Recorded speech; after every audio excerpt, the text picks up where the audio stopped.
In this tutorial, I'll show you how to make a dripping text animation inside After Effects. Here I have my text layer on the timeline nice and ready, and the first thing we need to do is search for an effect called CC Smear in the Effects panel and apply it to the text layer. In the Effect Controls panel, click on the anchor point sitting next to the setting named From, and inside the preview window, choose the letter that you want the drip effect to be applied to. Let's say the letter E for example. So click on the area that's slightly above the bottom edge of this letter, and now go back to the Effect Controls panel and click on the anchor point of the To setting.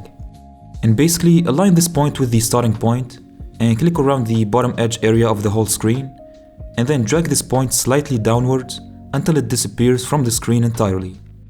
Now move the time indicator towards the starting point of the timeline, set the value of the reach setting to be at 0, then click on the stopwatch to create a keyframe. Move forward on the timeline for 1 second or 2 if you want this to last a bit longer, and increase the value of the setting to be around 650 or until you see the drip effect being completed.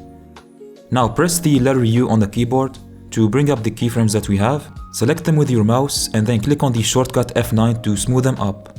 Or you can right click them, choose Keyframe Assistant, and then click on this option called Easy Ease, and that would basically make the animation smoother. We can make this look even better by heading over to the graph editor, make sure you are on the edit speed graph, and then all you have to do is drag this yellow line on the left side to the right side to make the graph look like this.